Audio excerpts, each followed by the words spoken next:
Here in Kiev in recent days, the Maidan, or Independence Square, has turned into a full-scale war zone. More clashes in Ukraine's capital, Kiev.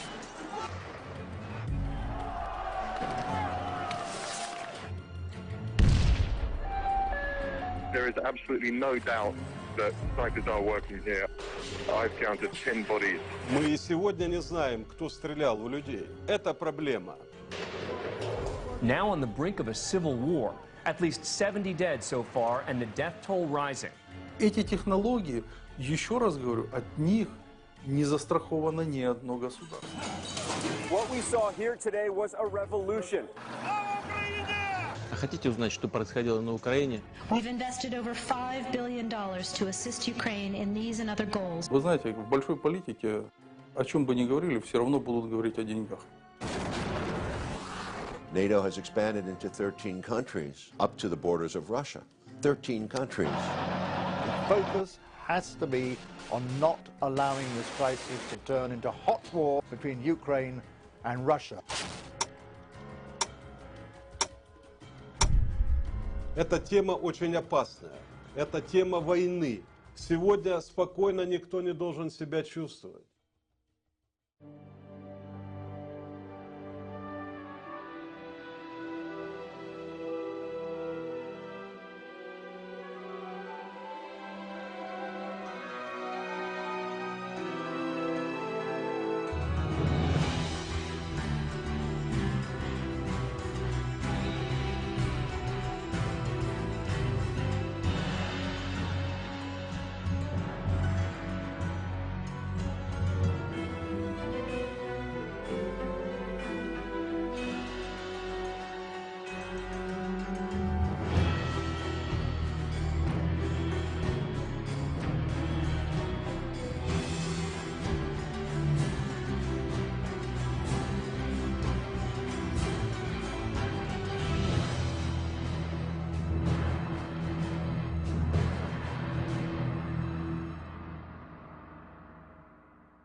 Ukraine. It's an ancient and proud land with a rich history filled with much beauty, heroism, and sacrifice. Ukraine is a borderland, a place where East meets West. This is the flag of Ukraine. The blue represents the sky. The gold, its seemingly endless fields of wheat. Ukraine is a prize many have sought, and much blood is spilled in the quest to possess it.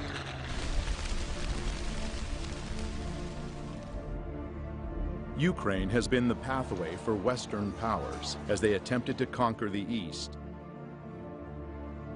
in World War I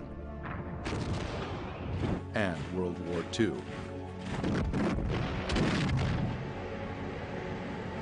And every time, the Ukrainian people ended up paying the highest price for these grand games of power. History doesn't repeat, but it surely rhymes, said Mark Twain. If one looks closely at the history of Ukraine, one will notice many rhymes.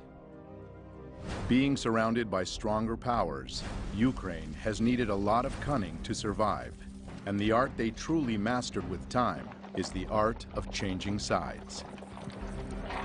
In the middle of the 17th century, Ukrainian leader Bogdan Khmelnytsky broke a truce agreement made with Poland, siding with more powerful Russia.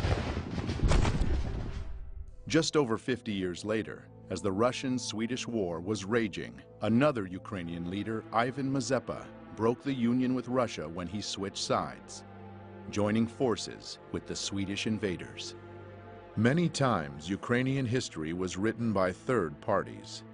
Seeking to keep the gains of a revolution at any cost, Russia agreed to the humiliating conditions of the Brest-Litovsk Treaty of 1918, which turned Ukraine into a German protectorate. Another historical document that changed the fate of Ukraine was the Molotov-Ribbentrop Pact of 1939. one of many such agreements being signed between European countries and rising Germany. Attempting to protect his nation from the approaching Nazi threat, Joseph Stalin negotiated a treaty of non-aggression with Adolf Hitler. While promising each other peace, the Soviet and German foreign ministers Molotov and Ribbentrop realigned the map of Eastern Europe, splitting it into German and Soviet spheres of influence. No sooner had the Molotov-Ribbentrop Pact been signed than Poland was split. And in September of 1939, Eastern Poland awoke to be Western Ukraine and a part of the family of Soviet republics and the USSR. But even this bold dividing of lands and nations only delayed the inevitable. Germany broke its promise to the USSR. On June 22, 1941, Germany invaded the USSR, launching Barbarossa, the largest military operation in world history.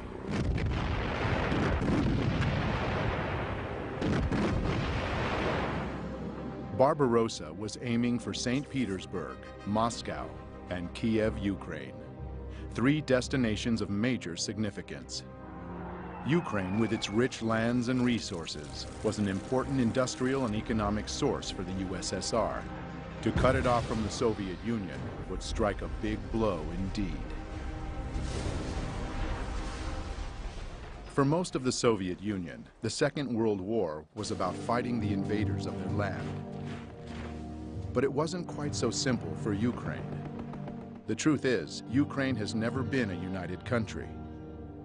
When World War II broke out, a large part of Western Ukraine's population welcomed the German soldiers as liberators from the recently forced upon them Soviet rule, and openly collaborated with the Germans. The real scale of collaboration was not announced for many years after the war, but we now know that whole divisions and battalions were formed by Ukrainian collaborators, such as SS Galician, Nachtigall, and Roland battalions. Just in the beginning of the war, more than 80,000 people from Galician region voluntarily enrolled into Division SS Galician in a month and a half, notorious for their extreme cruelty towards the Polish, Jewish, and Russian people on the territory of Ukraine. Members of these military groups came mostly from the Organization of Ukrainian Nationalists, the OUN, founded in 1929. This organization had an ultimate goal of creating an ethnically pure, independent Ukraine, and considered terror an acceptable tool for achieving their ends. Their official flag was black and red, land and blood. It will remain in Ukraine's history long after the OUN will cease to exist. In early 1940, the most radical nationalistic part of the Organization of Ukrainian Nationalists got its own leader, Stepan Bandera. Severely anti-Semitic and anti-communist, he proclaimed an independent Ukraine in 1941. His German allies frowned upon such an act of self-will, and it landed him in prison for nearly all the Second World War. Not participating in the events physically, Bandera still managed to successfully spread his ideology. Many independent historians estimate that the OUN militia exterminated from 150 to 200,000 Jews on Ukrainian territory occupied by the Germans by the end of 1941.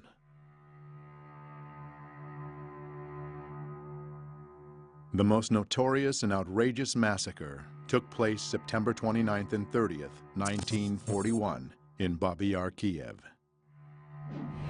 All kikes of the city of Kiev and its vicinity must appear on Monday, September 29th by 8 o'clock in the morning. Bring documents, money, and valuables, and also warm clothing, linen, etc.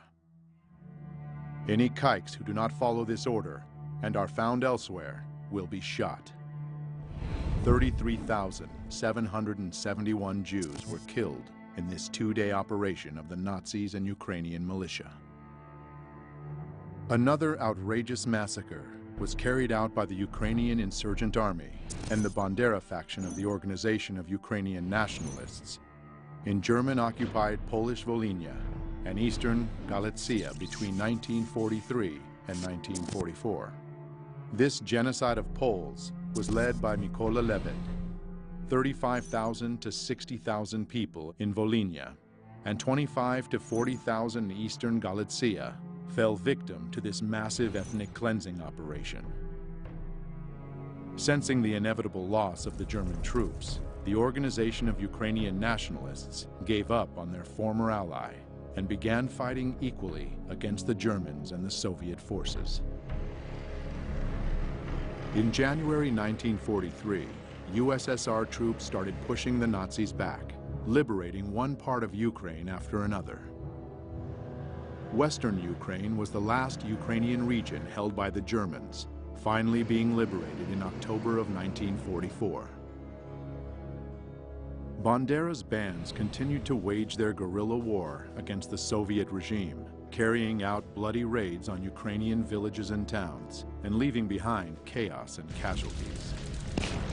This war went on until the middle of the 1950s, when the last collaborators were either detained or fled the country. On May 7, 1945, Germany unconditionally surrendered to the Allies. Ukraine remained a part of the Soviet Union. The peace after the Second World War was short-lived. The United States and the Soviet Union, nations who allied together along with England to defeat the Nazis, tragically became foes as the Cold War began. The era of political and military tension between the US and the USSR lasted for nearly 45 years, keeping humanity under the constant threat of nuclear war.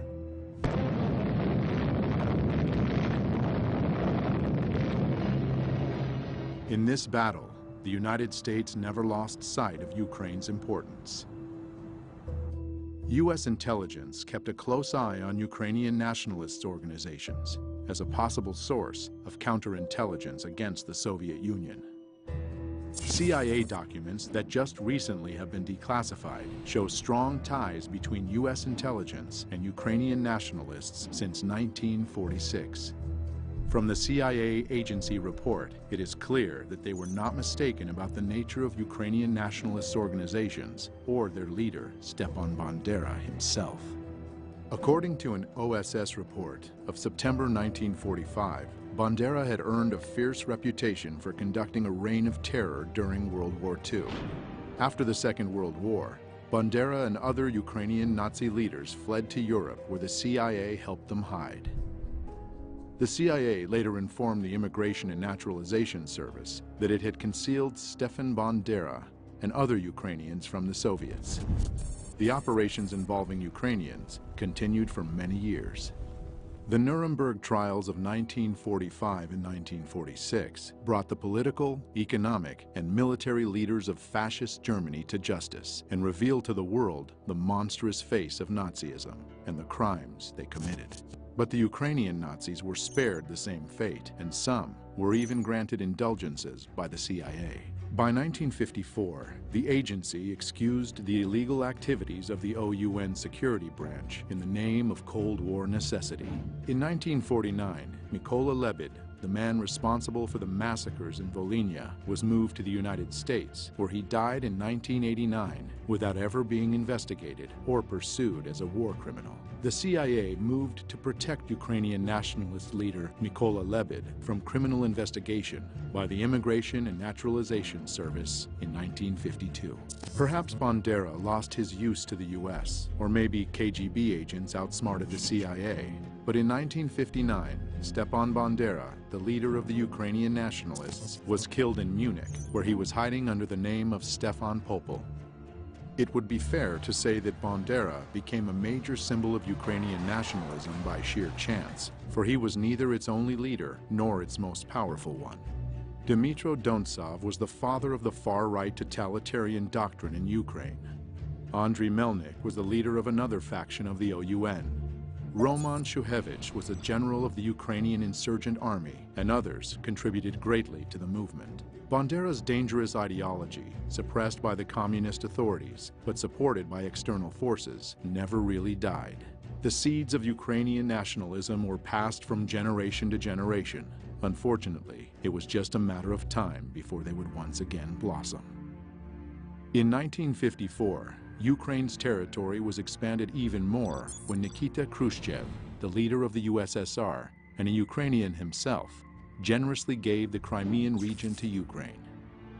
Historians would argue about the legitimacy of this transfer for many years to come, and 60 years after Khrushchev's gift, dramatic new events would take place in Crimea. The eyes of the world are on Ukraine as the crisis in Crimea continues. Dozens of heavily armed men seized government buildings in Crimea. Should Ukraine just shrug its shoulders and say, okay, Crimea, it's lost?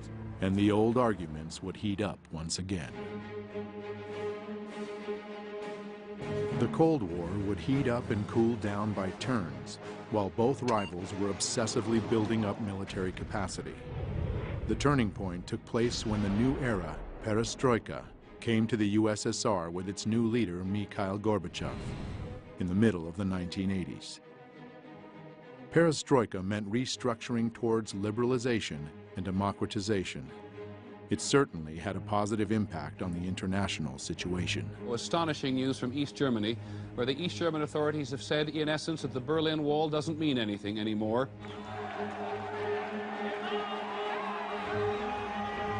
But inside the USSR, the weakening of Kremlin control had different consequences. In Ukraine, a nationalistic political organization, Narodny Ruch, or People's Movement, emerged in 1989 due to this new openness. They advocated for independence of Ukraine from the USSR and became an incubator for leaders of Ukrainian neo-Nazism. In 1991, one of them, Oleg Tyagnybok, founded Svoboda, an openly radical nationalist party preaching the good old principles of Bandera. Вони готувалися і боролися з москалями, боролися з німцями, боролися з жидвою і з іншою нечистю, яка хотіла забрати в нас нашу українську державу. Purge Ukraine from the Jews and Russians, Ukraine for Ukrainians, and so on. His statements got him 5th place in the Simon Wiesenthal Center Top 10 Anti-Semitic World Leader Rankings of 2012. But also, sadly, attracted numerous followers. Dmitry Yarosh founded another extreme right organization, Trizu, or Trident, in 1994. In April 2013, Yarosh became an assistant to a member of parliament from the opposition party Udar. Later that same year, he would become the leader of the most radical Ukrainian Nazi group, the Right Sector. Andrei Parubi would soon appear leading a whole army of ultra-nationalist warriors. And the torch marches would once again light up the streets of Ukrainian cities.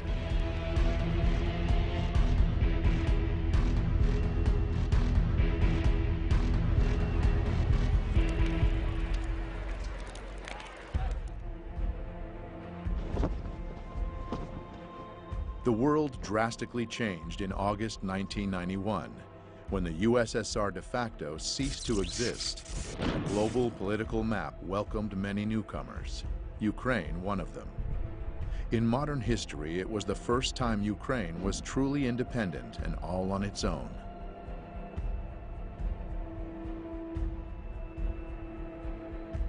The red flag came down over the Kremlin tonight as President Gorbachev resigned and brought to an end 7 decades of communist rule in the Soviet Union. The years after the disintegration of the USSR became known as the crazy 90s in all the post-Soviet territories. He's leaving behind 15 independent states which share only a disastrous economy and an uncertain future. After having been under a government-controlled economy, the free market dramatically changed the rules of the game. New businesses emerged instantly, and the first oligarchs were born overnight. The former country with no class division suddenly became stratified. The chosen few became rich, while the rest had to fight to survive. Сразу же после получения независимости началась еще более дикая приватизация и растаскивание имущества, государственной собственности, понижение жизненного уровня населения сразу же после получения независимости. И причем, какие бы власти не меняли друг друга, для жизни рядового гражданина ничего не меняло. Там происходил просто систематический грабеж населения, грабеж граждан, грабеж украинского народа. И, конечно, люди уже устали от этого произвола, от этой совершенно сумасшедшей коррупции. The people's growing discontent made Ukraine more vulnerable to outside forces, and a new kind of warfare was launched, one not known before, the color revolutions. Demonstrators clashed with police, hundreds of thousands protesting the results of the election and calling for a new vote. Ukraine has had 2 color revolutions in its 24 years of independence. In 2004, crowds of people descended upon Kiev, marking the start of the Orange Revolution. At that time, Ukraine became once again a battlefield of 2 forces, the Russian and Western governments. The culmination of this conflict took place during the presidential elections in November of 2004. The 2 major candidates, Western-backed Viktor Yushchenko and Russian-leaning Viktor Yanukovych, almost equally shared the votes of Ukrainians. By the way, calling Viktor Yushchenko Western-backed is not an exaggeration. His wife, Katerina Yushchenko, is a former U.S. State Department official and worked in the White House during the Reagan administration. The division was along geographic lines. Traditionally, Russian Eastern Ukraine voted for Yanukovych, while Western Ukraine chose Yushchenko. By the announced result, Viktor Yushchenko lost to Viktor Yanukovych, but thousands of people didn't agree with it, and they came to the central square of Kiev on the 22nd of November. The situation received wide news coverage. The country's election commission ignored reports of fraud, declaring Kremlin-backed Viktor Yanukovych the winner. International politicians, such as former General Secretary of NATO, Javier Solana, became frequent guests in Kiev, initiating negotiations between parties. And I hope very much that the goodwill of everybody will be able to overcome this difficulty. The results of the negotiations, however, were often reached only on paper. Thus, Yushchenko never told the supporters to stop blocking government buildings in central Kiev. Therefore, these non-violent and very orange protests lasted for a month, during which time the previous election results were annulled, marred by massive corruption, and new elections were announced. An important nuance: just 3 months before, Viktor Yushchenko became a victim to a mysterious and still unsolved poisoning. But it didn't prevent him from winning in the new election. Though, as we shall soon see, there was much more than just the people's will that led to this victory. This peaceful revolution and its leader were warmly welcomed by the international community. But the euphoria didn't last long. Yushchenko's government completely failed with reforms and lost its chance to establish democracy, instead descending into infighting. Viktor Yushchenko was not re-elected for a second term, but at the end of his presidency, he had the time to make one last gift to his supporters from Western Ukraine. На завершення я хочу сказати про те, що чекали мільйони українських патріотів і багато років. Я підписав указ за незламність духу, відстоюванні національної ідеї, виявлені героїзм і самопожертву в боротьбі за незалежну українську державу. Постановляю присвоїти звання Герой України з удостоєнням ордена держави Бандері Степану Андрійовичу. Слава Україні! The hero status of Stepan Bandera was short-lived. In 2010, Viktor Yanukovych was elected president. This time, the international community had no doubts about the legitimacy of the elections. In January 2011, Viktor Yanukovych repealed the hero title of Bandera. Almost 4 years into his presidency, though, another revolution shook Ukraine. Unfortunately, this one was anything but peaceful.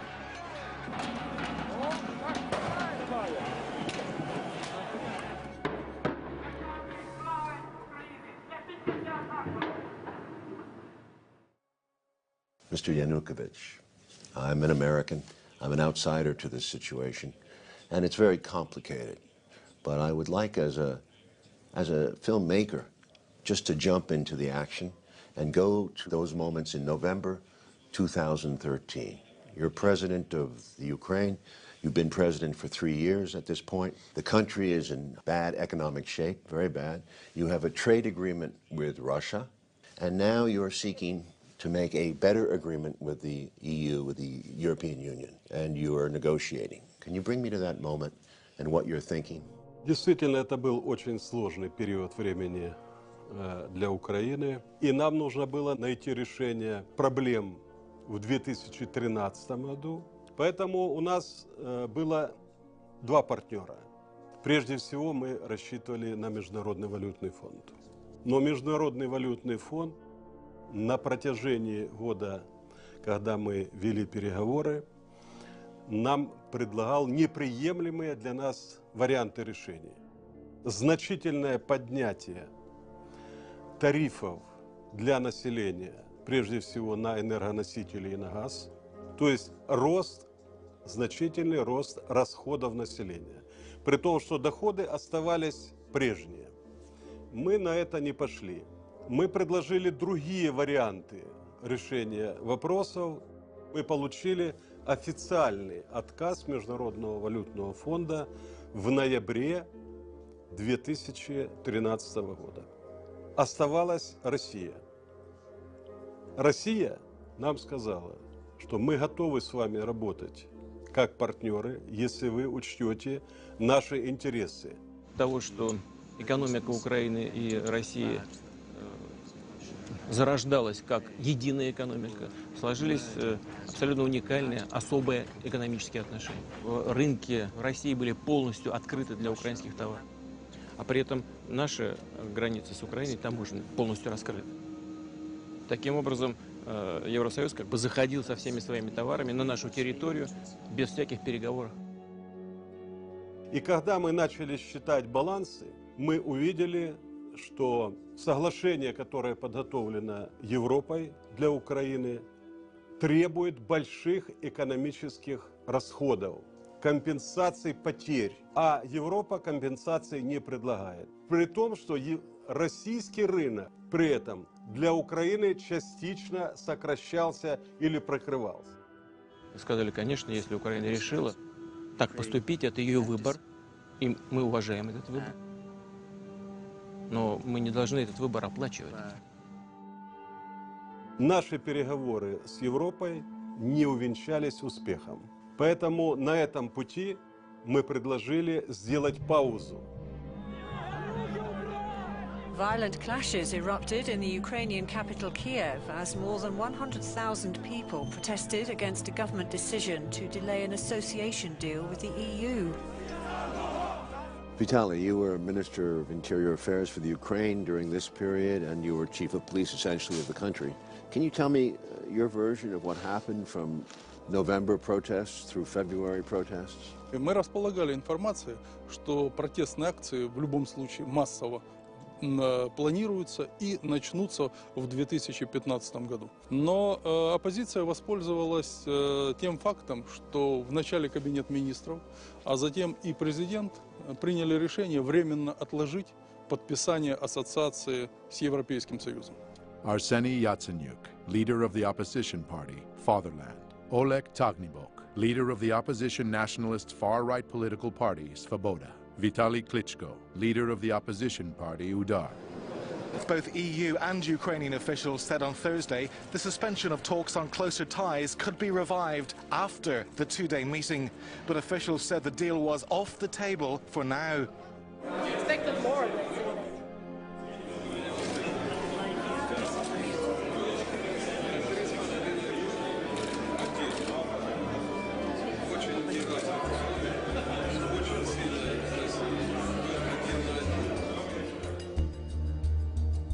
Pro-EU protests on the streets of Kiev enter their second day. The crowd of around 1,000 protesters were joined by the leader of the opposition, the reigning world boxing champion Vitaly Klitschko. He called on the demonstrators to maintain pressure on the government after it decided not to sign a major trade deal with the EU. You go back to Kiev the next day after the meeting with Merkel, and the protests are up, am I right? Can you take me through that period? Если у меня в самом начале было понимание того, что это мирные акции, и во время мирных акций можно вести диалог, и я к этому был готов.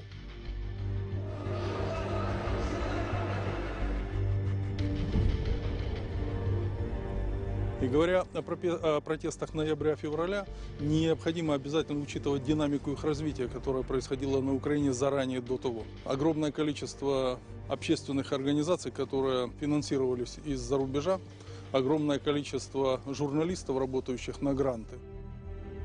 Robert Perry is a longtime investigative journalist based in Washington, D.C., best known for his major disclosures about the Iran-Contra scandal in the 1980s.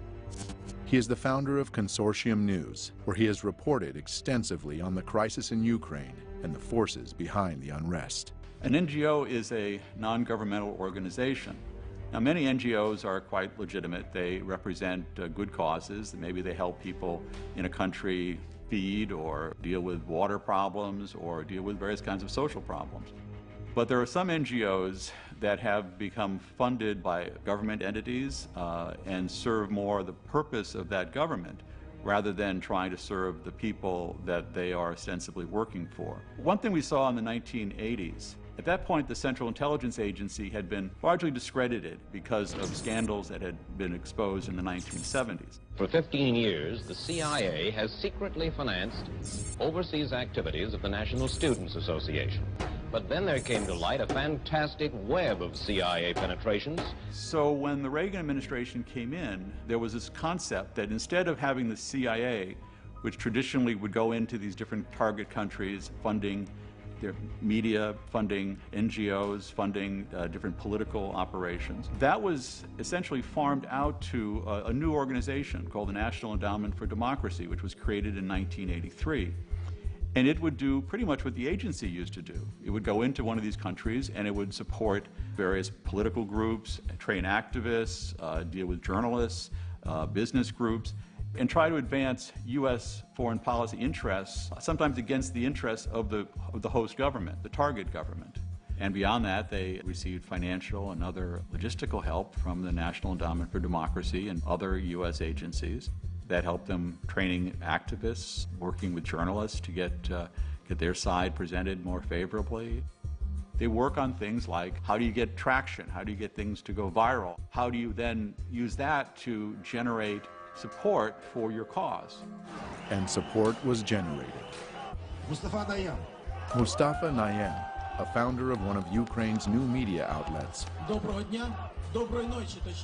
Hromadske TV, knew very well how to make something go viral. It was his notorious Facebook post on November 21st, 2013 that brought the first crowds to Maidan. Я це написав просто, щоб почути, чи є ці люди, чи просто може поговоримо десь у Фейсбуці.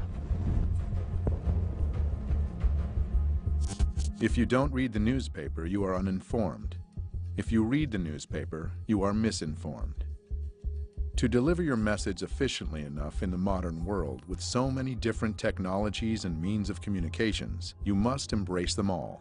As the disturbing events of Euromaidan started on November 21st, 2013, 3 new TV channels went on the air and suddenly became stunningly popular in Ukraine. Spilno TV, November 21st. Hromadske TV, November 22nd. And Espresso TV, November 24th, directly from opposition protest. These channels went viral, supporting the protests and encouraging more and more people to come to Maidan.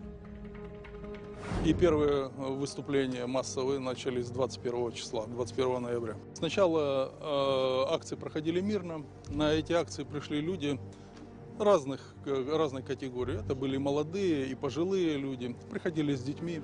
Явно было понятно, что с их стороны есть доверие к власти, в том числе и к правоохранителям, потому что свободно выходили.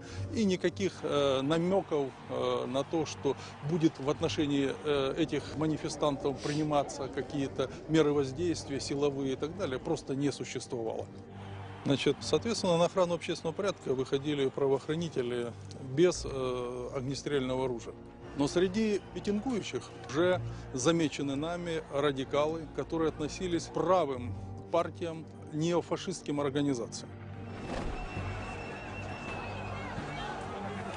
И 24 числа, 24 ноября, они осуществили первую агрессивную акцию.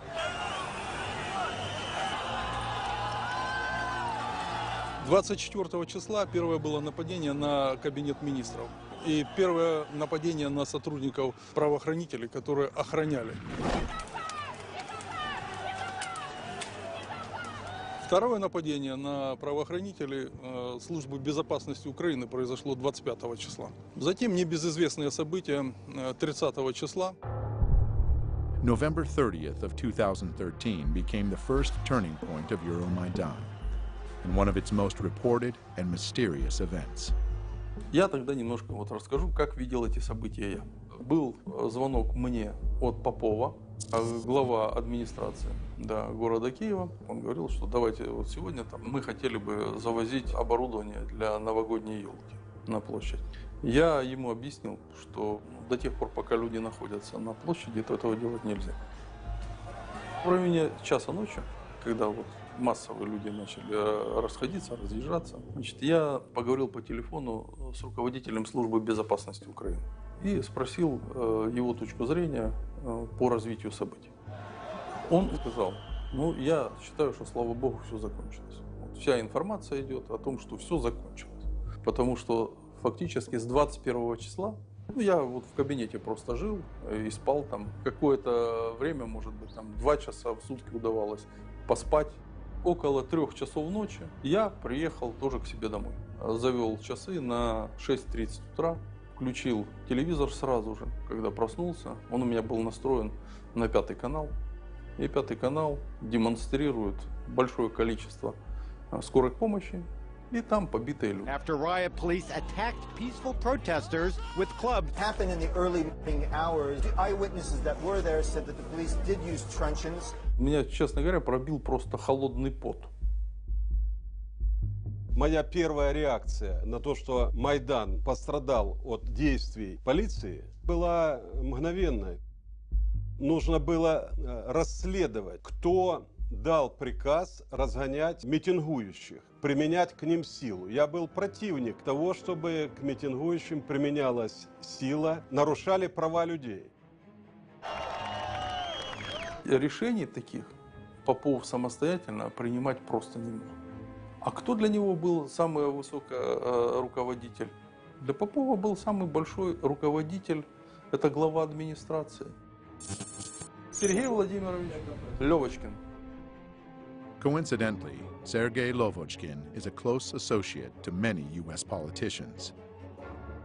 The security service of Ukraine had evidence that on that night, Lovochkin was in contact with opposition leader Yatsenyuk, where they discussed the clearing of Maidan on the pretext of installing the annual Christmas tree.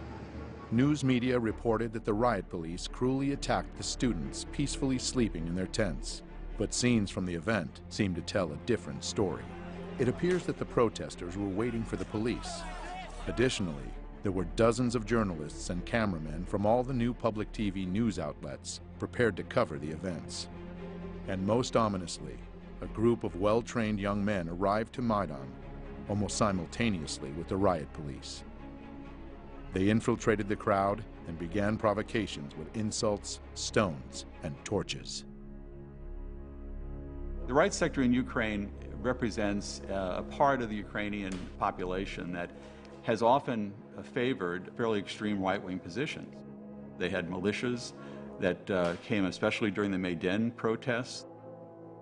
There were groups that were being shipped into Kiev where they would provide the muscle, in effect, for the demonstrations. So the demonstrations went from being relatively peaceful political protests to being increasingly violent.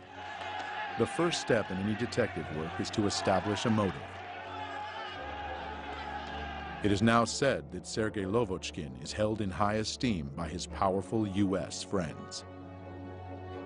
Outraged by what was reported in the news, the Ukrainian people came out in force on the next day to vent their anger with the police actions. The violence started to take off when? Фактически жесткие противоправные действия начались уже в декабре 2013 года. События, которые проходили в тот период в Киеве, они были очень радикальные. В них принимали неонацистские организации, молодые люди, которые были различными вооружены различными средствами. Металлические прутья, биты. В том числе использовалась техника, например, дорожно-строительная, грейдерами, и они грейдерами наезжали на работников правоохранительных органов, на милицию, которая защищала и не давала захватить правительственные здания и здания администрации президента. Как президент мог такой неуправляемой толпе выйти и с кем говорить? Технологии, которые применялись в тот период времени, они были заранее спланированы. As veiled and masked as the color revolutions can be, an attentive viewer can see subtle patterns and similarities revealing their true nature. To make crowds act as one obedient group, they have to be united at the unconscious level. The masterminds of color revolutions know this well and have perfected the art. Symbolism is one of the most powerful tools to achieve this end. Revolutionary political organizations with surprisingly similar names and even more similar logos have appeared time and again, almost as omens marking the countries that would be hit by the colored plague next. They are often described as being aware and active, when they're actually trained and radical. They are the ones who take the first shot, literal and metaphorical, to transform the peaceful protests into full-blown coup d'etats. Their fingerprints can be found everywhere on the map of the color revolutions. Using all the experience of past generations, simple but effective tools like catchy sing-alongs and chanting are employed. Well known for exciting the crowd and creating a group identity, they depersonalize individuals and make them easier to manipulate.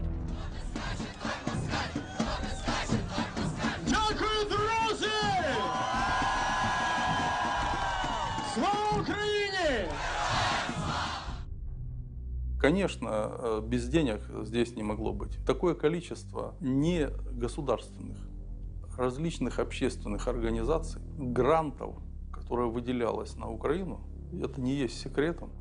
Incidentally, one such organization, Hromadske TV, received generous donations from the Dutch and U.S. embassies, as well as from the Renaissance Foundation, an NGO founded by George Soros. I set up a foundation in Ukraine before Ukraine became independent of Russia. And the foundation has been functioning ever since. And it played an important part in events now. I like criticism, but it must be my way. Did you see any evidence of U.S. involvement? Did you feel their presence from the U.S.? Очень частыми гостями были представители Соединенных Штатов, конгрессмены, были госпожа Нуланд, приезжала очень часто, у нас были с ней дискуссии. Но после этих дискуссий она шла на Майдан и поддерживала протестующих. И обвиняла правоохранительные органы, применялась чрезмерно сила. На самом деле эти все месседжи мы видели на Майдане. We will be back here on this square to celebrate with you a Ukraine that stands with Europe and stands with the United States. Well, Well, members of Congress were visiting Ukraine during that period, most famously Congressman John McCain. So some of the people who were challenging their government, their elected government at that point, were being told by the senior U.S. official, a person who ran for president and a top official in the U.S. Congress, that the U.S. was with them. I'm Senator John McCain, and it's always a pleasure to be back in Ukraine. Senator McCain was, in a sense, giving the people in the Maidan a feeling that they had the backing of the most powerful country on earth. This is about the future you want for your country. This is about the future you deserve. Делегаций много приезжало. Я говорил, что нельзя говорить, во-первых, неправду. Нельзя становиться на сторону митингующих и отстаивать их права, создавая тем самым и углубляя конфликт.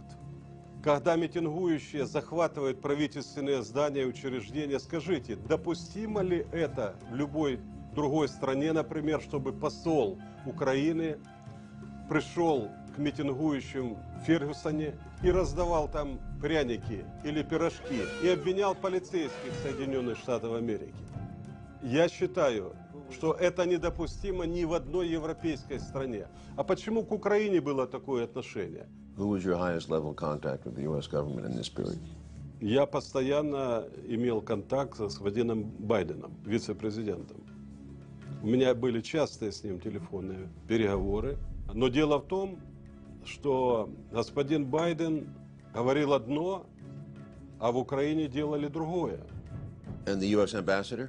Посол Соединенных Штатов в Украине постоянно принимал представителей Майдана у себя в посольстве. Мы это очень хорошо знали, мы это отслеживали. И создавалось такое впечатление, что в посольстве Соединенных Штатов существует штаб, который управляет этим процессом.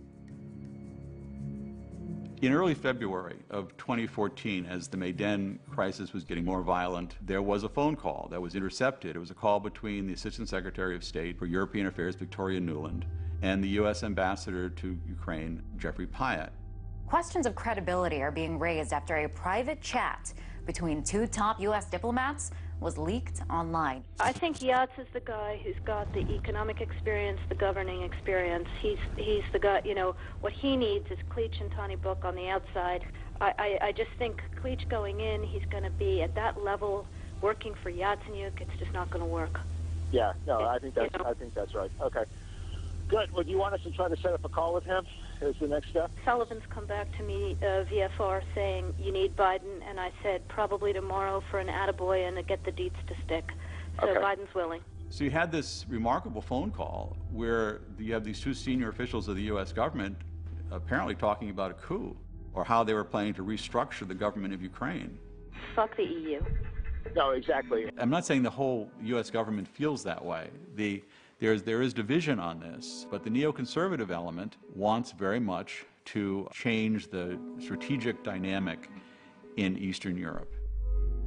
The neocons are very smart people, and they've been at this for a long time. They came in around the issue of propaganda. They studied how to create hot buttons for the American people. They had this experience when they were getting the American people to get excited about Central America back in the 1980s. Sandinista regular army. The ground force is being equipped now with Russian artillery. And they've been applying those same strategies ever since. They remain very dedicated to achieving their goals. They still want to get rid of certain governments. They wanted regime change in Syria, for instance, regime change in Iran. They're very skilled at this, and they have a lot of allies now inside the news media, inside the government, and that means that they can do a lot to control the narrative of any story. I think in America these days, we have somehow told ourselves that there are a lot of ways of dealing with these problems other than hard power. Vladimir Putin cares about hard power. The neoconservatives can now demonize a leader of a country. That sells with the American people. So you don't just sort of argue a policy, you attack the leader. So the neoconservatives became very skilled at picking out leaders, finding their ugly traits, and then highlighting them. Yanukovych, you might say, was a rather clunky political leader, but you make him into a devil. He's totally corrupt, and he's evil, and he wants to kill people in the Maidan, these wonderful white-hatted demonstrators. So you've got a black hat versus white hat. You would keep repeating that basic scenario, and it works with the American people. You've got to realize what Vladimir Putin is. He's an old KGB colonel that wants to restore the Russian Empire. You make them into demons, and the American people find that the way they can understand the world. Once that happens, it's very difficult for a journalist or anyone else to say, you know, hold it, that guy, he's got more of a gray hat than a white hat or a black hat. And if you say that, you're a Yanukovych apologist or you're a Putin apologist, and then the attacks come on to the person saying it, the journalist, the academic, or whoever. Any good director will tell you that tempo and rhythm are the most essential components to hold an audience's attention. Сама технология, которая применялась Майданом, состояла в необходимости сакральных жертв. Это часть технологии. It can also be called a method of betrayal, when the allies and followers are relentlessly thrown into the revolutionary flame. The idea is simple. When the preparation work is done, the trigger just needs to be pulled to set the machine into full motion. The murder of politician Rafiq Hariri led to the Cedar Revolution. Looking back at the mysterious poisoning of Viktor Yushchenko right before the Orange Revolution of 2004, we see now that he became a sacred victim himself. Most political analysts believe the compassion of the Ukrainian people at that moment tilted the scales, giving him the presidency.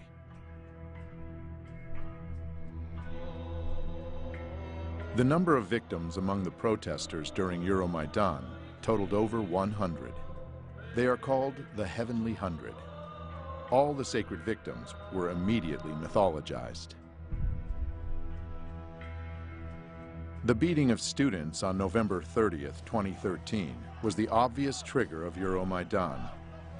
Those who sent trained provocateurs to the square very well realized that peaceful protesters were the ones who would get hurt the most. It's hard to keep protests going for months on end. Tensions subside, and people inevitably get tired. Holidays are also a big danger for revolutionary masterminds. People want to be home with their families and friends, and one needs to get inventive to keep people in a cold, tense city.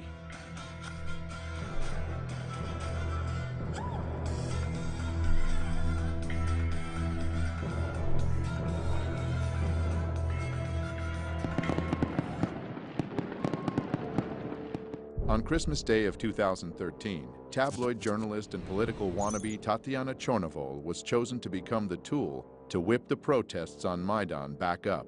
A civic activist and journalist known for investigating corruption among senior officials was beaten outside Ukraine's capital on Christmas.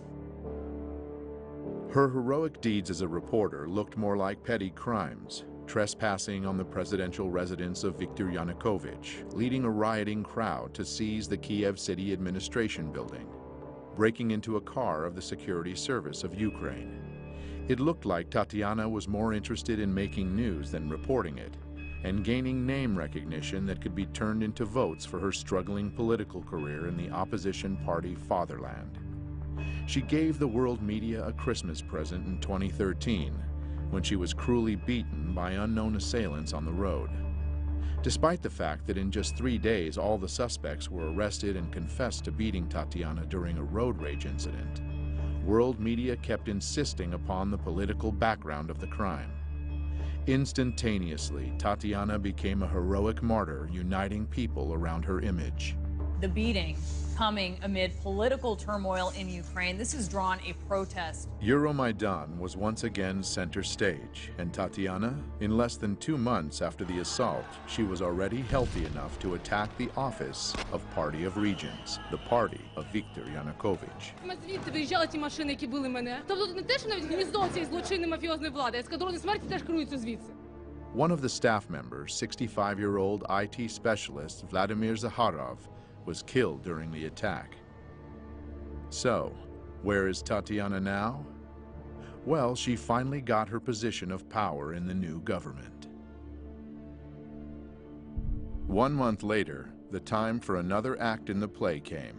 Armenian-Ukrainian protester, Sergei Nigoyan was one of the first to arrive at Maidan. He wasn't radical or violent, but instead naive and full of hope. Watching Sergei read a patriotic poem is like watching a casting tape for the role of a sacred victim. Борітеся, поборете, вам Бог помагає. За вас правда, за вас слава і воля святая. Unfortunately, Sergei got the part. Betrayed by his brothers in arms, this video would eventually go viral after Sergei was killed early in the morning of January 22nd, 2014. The circumstances of his death remain unknown to this day. Even though the whole area of protests was heavily filmed at that time, there were no records or witnesses to help the investigation, and his body was moved immediately from the scene of the crime. Sergei became the first killed martyr of Euromaidan, and in a heartbeat, the police officers were appointed as his killers. Almost 2 years later, the official investigation would still deliver no results. Now, it is widely believed that Nigoyan's murder was staged by provocateurs to escalate the conflict.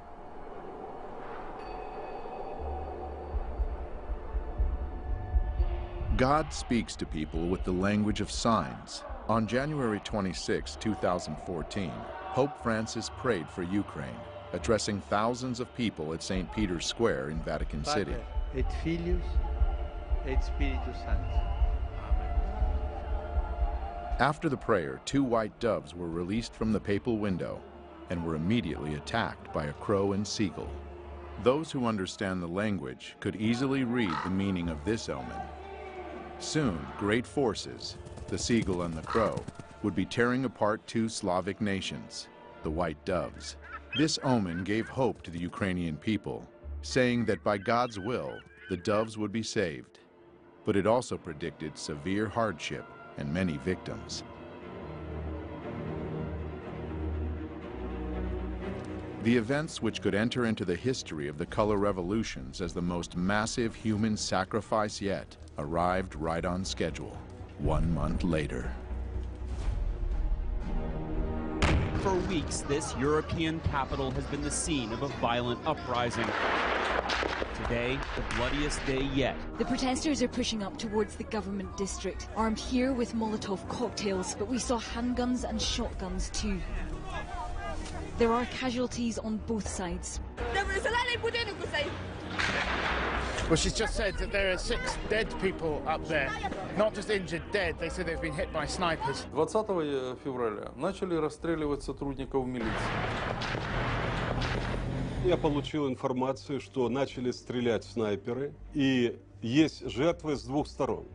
Консерватория, откуда прозвучали первые выстрелы, это то, что было под контролем у сил Майдана.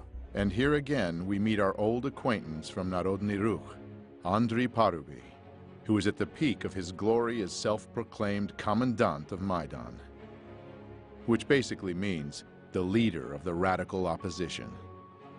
Ми попередили їх про те, що Майдан може вдатись до більш активних дій, якщо в найближчі дні ми не побачимо виконання наших вимог. В том, чтобы посеять хаос, но Янукович точно не был заинтересован в том, чтобы хаос разрастался.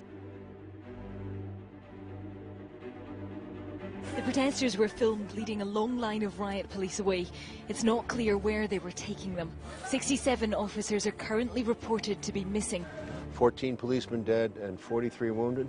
Было погибших 20 человек и более 150 раненых огнестрельными ранениями. Тогда уже было понятно, 20-21 февраля, что начался вооруженный переворот. Earlier, from inside the protest camp, the opposition leader Vitaly Klitschko urged his supporters to stay put. Each of you here should stay strong in spirit, he said, because we're not going anywhere. Мы вели в этот период времени переговоры с оппозицией и очень часто договаривались. Но, как я позже понял, что это была игра. Та часть, которая оппозиции, которая не принимала участие в переговорах, радикальная часть. Она не обращала внимания и никого не слушала. Они выполняли свою работу. Like in 2004 during the Orange Revolution, international leaders felt it necessary to intervene and bring both sides to the negotiating table. Приехали 3 министра иностранных дел европейских стран в Киев.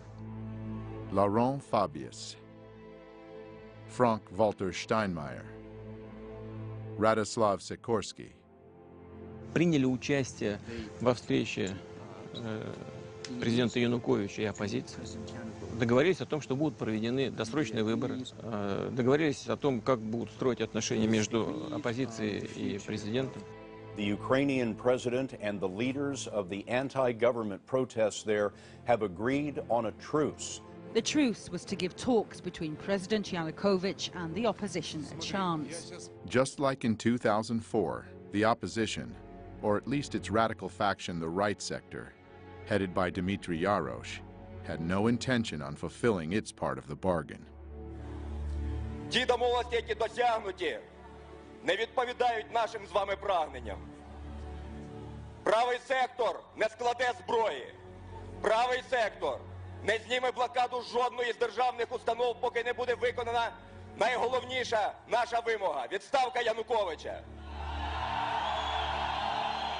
Я подписал такой протокол, но немного позже я понял, что какой бы протокол мы ни подписали, сценарий захвата власти и государственного переворота, он был запланирован и он был неизбежен. То есть фактически это не зависело от наших действий. The opposition leaders left saying they may have found a way to end the bloodshed, but they wanted to take the conclusions from their meeting to the people. It was soon apparent that the people were not happy. И на следующий день господин Янукович уехал во второй по величине город страны, в город Харьков. Как только он уехал, захватили и его резиденцию, администрации, и правительство с помощью оружия. Как это называется? Дело в том, что я вылетел туда вертолетом. Машины, которые меня должны были сопровождать, выехали самостоятельно, но этого никто не знал. Ехали президентские машины, и по этой колонии президентских машин был открыт огонь. Также была информация у нашей разведки, что были специальные наемники, которым была поставлена задача не захватывать президента, а расстрелять. И я обратился к президенту Путину, чтобы он разрешил мне выехать на территорию России. Я получил согласие, и мне было оказано содействие. 24 февраля я попал на территорию России.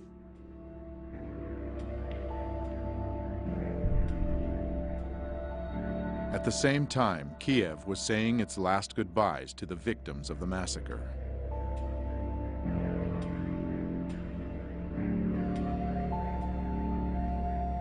It was also welcoming those who came to power at their cost. Ukraine's parliament has voted for the new Speaker of the Assembly to become interim president. Alexander Turchinov called on lawmakers to form an interim government by Tuesday. These latest developments follow the dismissal of President Viktor Yanukovych on Saturday. And they removed Yanukovych, not following the constitutional procedures for impeachment. Процедура импичмента не была соблюдена. Для этого должен был быть привлечен Конституционный суд, Верховный суд. Этого не сделали. И голосовать в парламенте должны были 3/4 депутатов. The Parliament of Ukraine consists of 450 deputies. The Constitution of Ukraine requires at least a 3/4 majority to vote. In other words, 338 votes in favor of the impeachment, but only 328 deputies voted yes. 3/4 не проголосовали. The U.S. State Department almost immediately said this was a legitimate government, and that was part of this effort to get regime change. Instead of trying to find some way to revive the February 21st agreement, where maybe you could bring back Yanukovych in some titular way, that became not a possibility anymore. Then you had eastern Ukraine resisting, you had Crimea wanting to break away, and things rapidly escalated. Voters will decide Sunday whether they'll leave Ukraine and join Russia.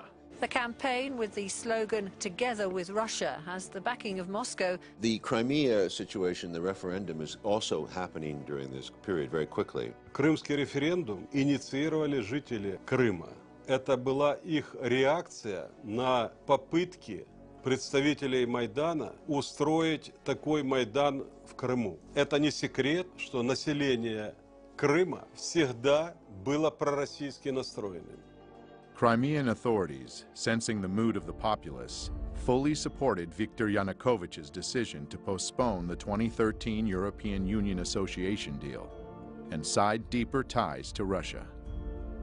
As the events in Kiev took their course, Crimean authorities issued a declaration, putting into words the fears of its people.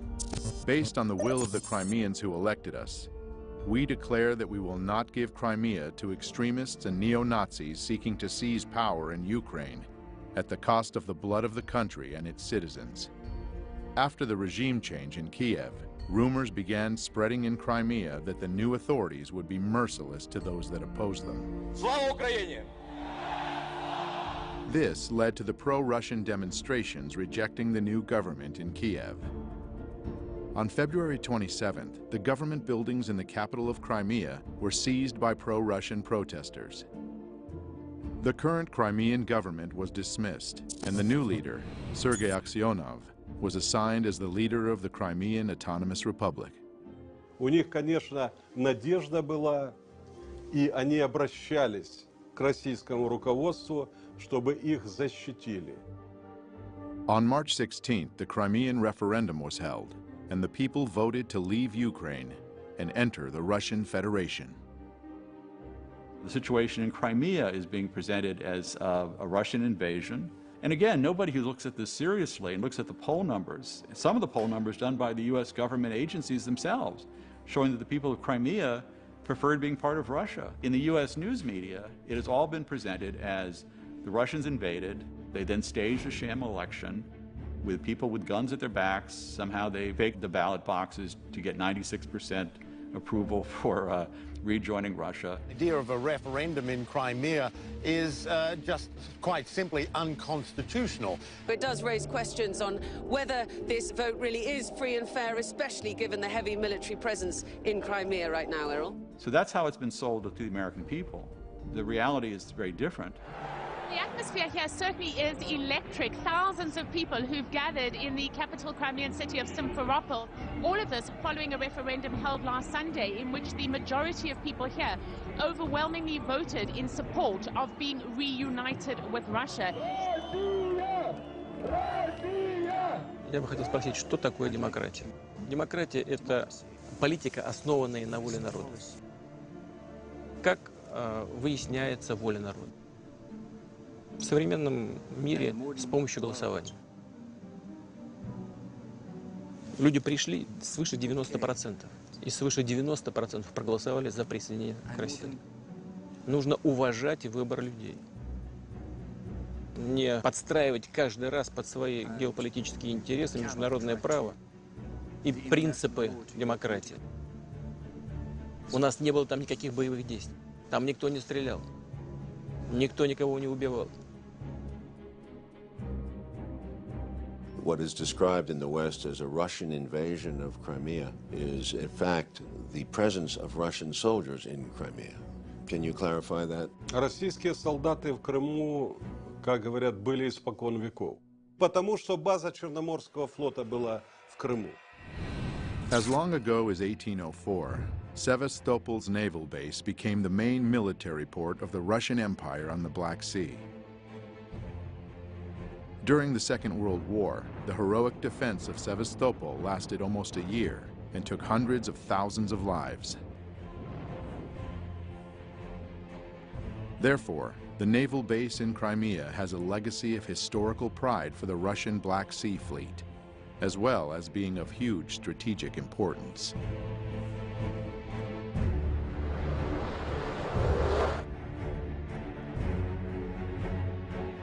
Those of us alive back then remember when there were Soviet missiles put into Cuba, how frightened Americans were and how angry, and how we almost went to a nuclear confrontation over having weapons of that kind of destruction placed that close to the United States.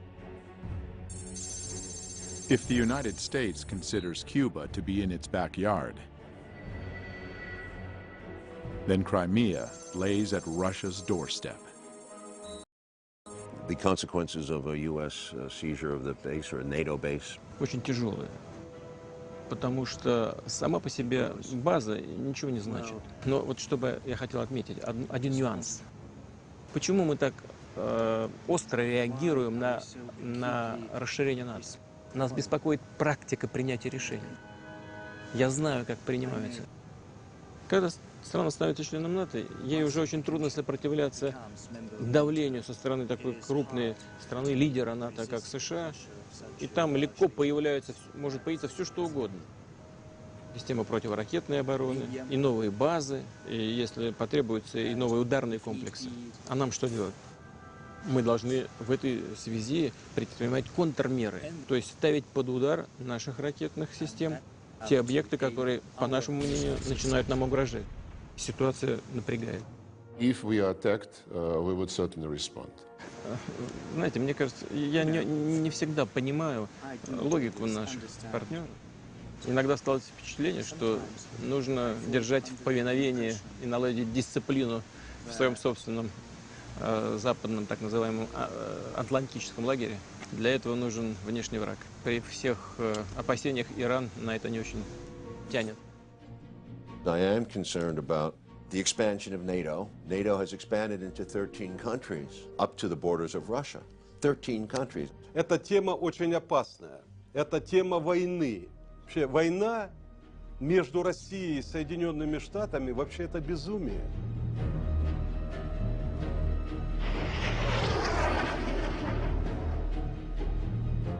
In early spring of 2014, eastern Ukraine was also buzzing with protests against the new authorities in Kiev.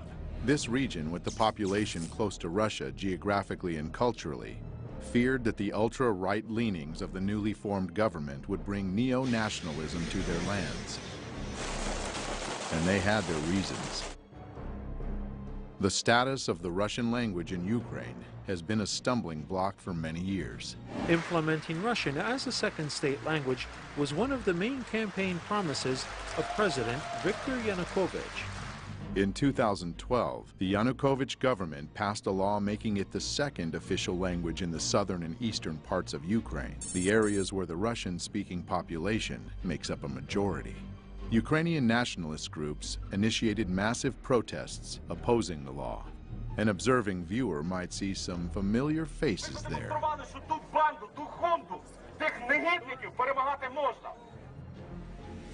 On February 23, 2014, the very next day after the regime change, the new government voted for an annulment of the official status of the Russian language.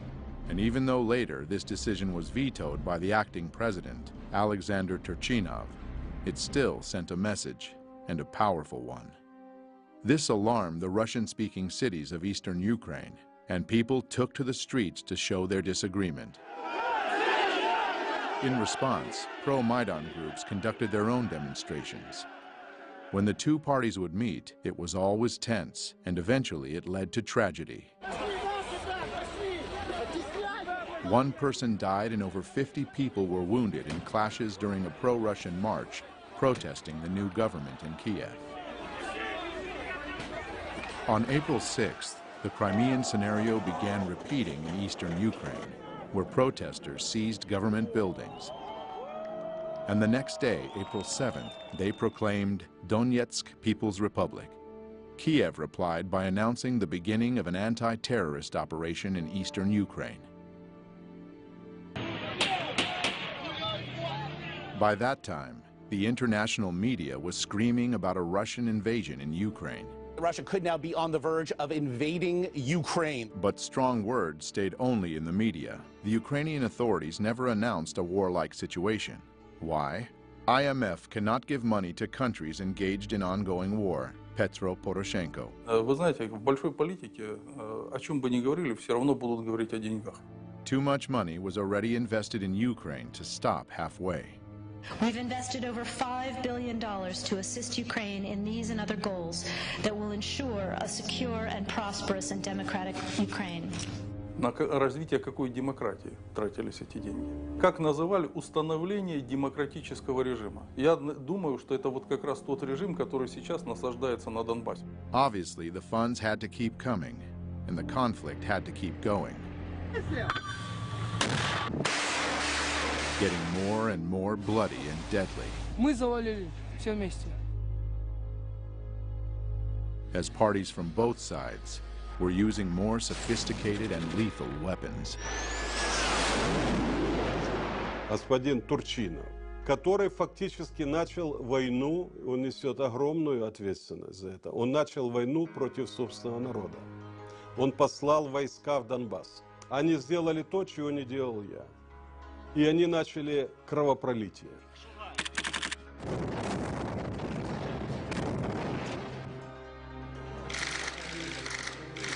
The world seemed too busy welcoming this new democracy in Kiev to notice what was being done as it spread its wings over the country. Many in southern Ukraine had been viewing the revolution with concern.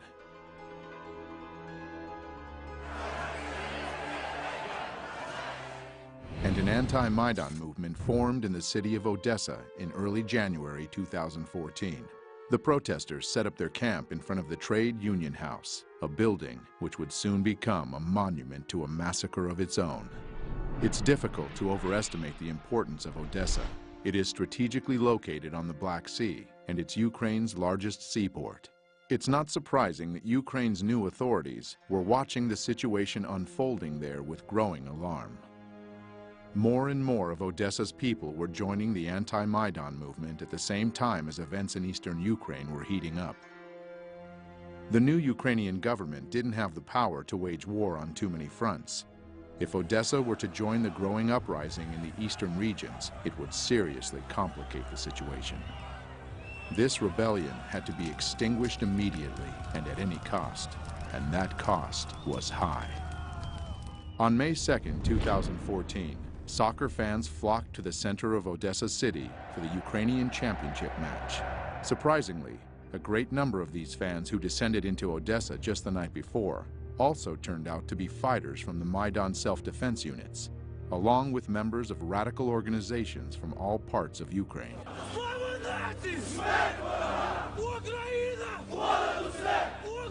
These fans, masked, armed, and shouting nationalist mottos, began disturbances in the center of the city as they marched to the anti-Maidan tent encampment, where they attacked.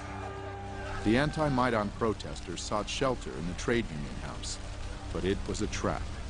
Maidan supporters started throwing Molotov cocktails into the building until it was engulfed in flames. People burned to death inside, or, trying to escape, jumped from the windows. Although a fire station was less than a mile away, it took almost half an hour for firefighters to arrive.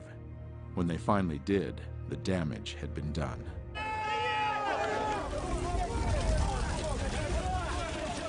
But here's an intriguing fact. Just a few days before those dreadful events, a messenger from Maidan, Andriy Perubi, made a visit to Odessa.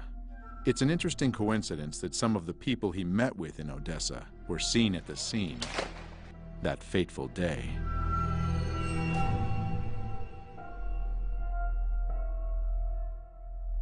But not everyone was mourning. On the popular political talk show, Schuster Live, the news about the people burnt alive in Odessa was welcomed with a long round of applause. Із погибших в пожарі в Одесі 15 граждан Росії, 10 із Придністров'я і ні одного одесита. On its Facebook page, the right sector announced the events of May 2nd, a proud moment in national history. An official investigation into this sad event has been going on now for nearly 2 years, and it's yet to reach a conclusion. But it seems the experts had all the information they needed from the very beginning. Звичайно, провокація була з сторони путінських бойовиків. які почали розквіт української демократії.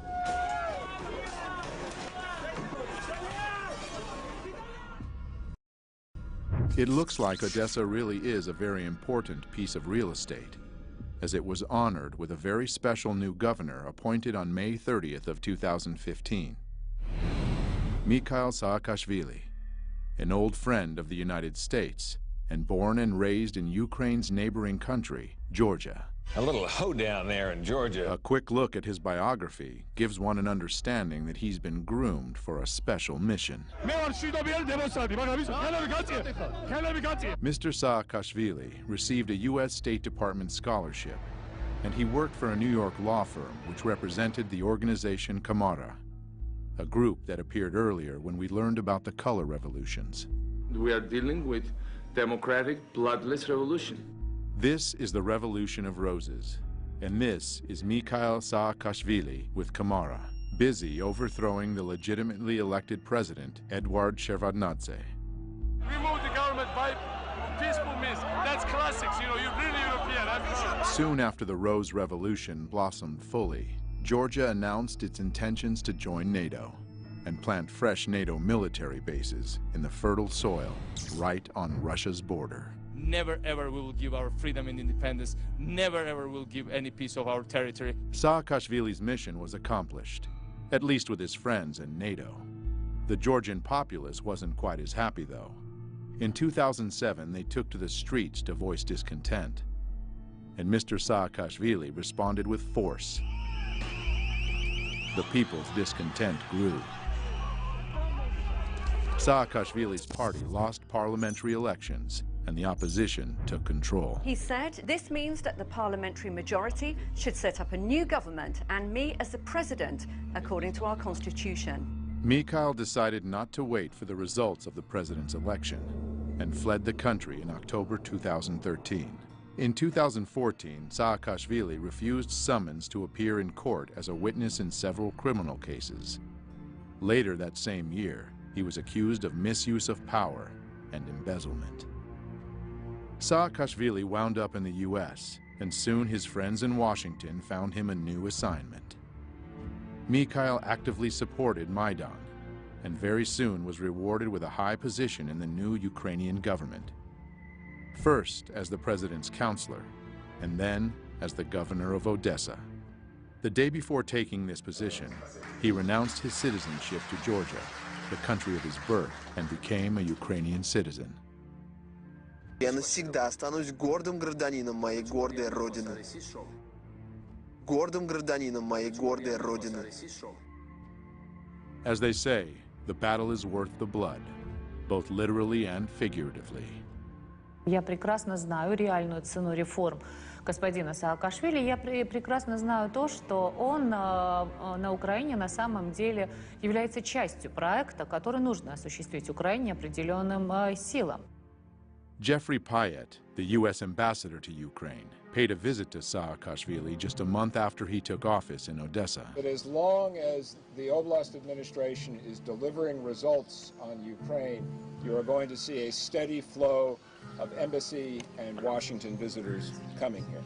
The meeting was fruitful, and Jeffrey generous. No matter how well Saakashvili's job goes, it looks like he shouldn't be worried about his own finances. On his Facebook page, he posted an official document showing that the new governor of Odessa gets a pretty penny from Washington, almost $200,000 a year. For comparison, the governor of Maine gets $70,000 a year. So if Odessa became a new U.S. state, it would be at the top of the list. Mr. Saakashvili should feel right at home in his newly adopted country. He is best of friends with fellow color revolutionary leader Viktor Yanukovych, who's the godfather of his son. Губернатором Одесской области назначен бывший президент Саакашвили. Это просто плевок, оскорбление одесситам, да и всему украинскому народу. И ему не дали даже рабочую визу в США. Университеты, в которых его пытались трудоустроить, не захотели его брать на постоянную работу. Значит, исполнять обязанности губернатора Одессы он может.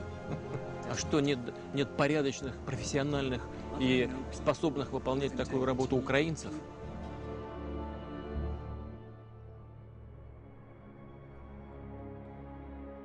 A war, once launched, doesn't choose its victims. We are just learning at this hour that Malaysian Airlines has now confirmed that it has lost contact with one of its planes. The plane was indeed shot down by a missile while flying at a high altitude over eastern Ukraine near the Russian border. 298 revised number of souls on board, all feared dead. It was a murder. It was a crime. There's been this odd nonchalance about pursuing the answers. There was a report, a very limited report, put out a few months after the event. But since then, they said the next report will be on the first anniversary of the event. But you deal with a criminal investigation before it becomes a cold case. So there's been this curious element of why is there not greater pressure from both the media and the Western governments to answer these questions. But even without any answers, the fingers were pointed immediately. That's not an accident. That is happening because of Russian support. Evidence indicates that the plane was shot down by a surface-to-air missile that was launched from an area that is controlled by Russian-backed separatists inside of Ukraine. И, безусловно, государство, на территории которого это произошло, несет ответственность за эту страшную трагедию. The Malaysian Boeing wasn't the first plane to play a significant part in American-Russian relationships. On September 1st, 1983, Korean Airlines Flight 007 from New York to Seoul via Anchorage was shot down by a Soviet interceptor aircraft over the territory of the USSR in the Sea of Japan. There was absolutely no justification, either legal or moral, for what the Soviets did. The tragedy of the Korean Boeing was considered a perfect occasion to demonstrate the NATO military power within dangerous proximity to the Soviets. On November 2nd, 1983, NATO launched Able Archer, a 10-day command post exercise simulating a conflict escalation, culminating in a nuclear attack. It was followed by placing Pershing II nuclear missiles in Europe. What Reagan didn't take into consideration was the paranoid overreaction of the Soviets. A recently declassified U.S. intelligence report shows that for the first time since the Cuban Missile Crisis, the world was that close to nuclear war. Just like in 1983, the Malaysian Boeing crash was leveraged against the enemy. A new wave of sanctions hit Russia immediately after the tragedy. The United States is imposing new sanctions in key sectors of the Russian economy. Almost a year and 3 months later, the Dutch Safety Board published a report. Ladies and gentlemen, flight MH17 crashed because of a 9N314M warhead detonated outside the aeroplane above the left side of the cockpit. The report didn't blame any specific group or person and estimated a very wide area of 320 kilometers as a zone from which the missile was fired. At the same time, the Russian producer of Buk missiles, Almaz-Antey, conducted its own independent investigation. Результаты эксперимента полностью опровергли выводы голландской комиссии о типе ракеты и месте запуска. During the experiment, they blew up a retired airliner with a Buk missile and came to the conclusion that the Malaysian plane was brought down by the older type of missiles, not used by Russia anymore, but still in the possession of Ukraine. The company claims that the missile was launched from the territory controlled by the Ukrainian military. One would expect that these controversial results would again stir up public interest in the investigation, but the tragedy of Malaysian flight MH17 had already played its role in the big geopolitical game. Therefore, it was soon forgotten. The goal was achieved. After the third wave of sanctions hit Russia, the tensions between the two countries skyrocketed. So the question presents itself: are we truly witnessing the beginning of Cold War 2.0? And if so, what are our chances to survive at this time?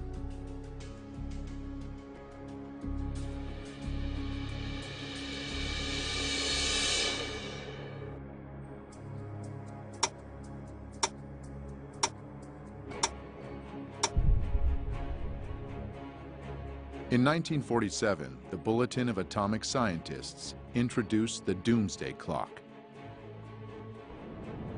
It represents a countdown to global nuclear annihilation. In 1953, during the height of the Cold War, it came its closest to midnight as the superpowers were creating massive nuclear arsenals. This is the story of America's ever-expanding atomic weapons program. As the world began to grasp the insane danger of nuclear warfare and took measures to control the arms race, the situation steadily improved. In 1991, the doomsday clock was at its furthest from midnight, 17 minutes. That time of hope was short-lived, though, as the world has become more and more unstable. But in 2015, the Bulletin of Atomic Scientists moved the clock to just 3 minutes to midnight. Today, unchecked climate change and a nuclear arms race resulting from modernization of huge arsenals pose extraordinary and undeniable threats to the continued existence of humanity. The United States and Russia have embarked on massive programs to modernize their nuclear arsenals, undermining existing nuclear weapons treaties.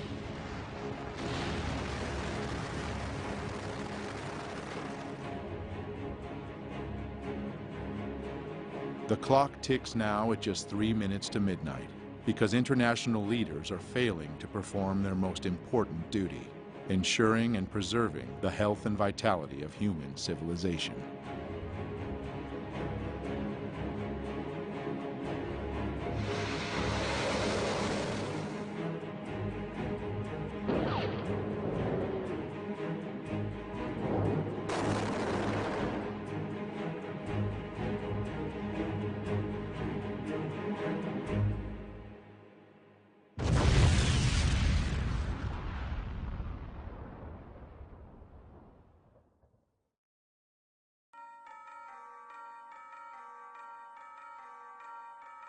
Щедрик, щедрик, щедрівочка, прилетіла ластівочка,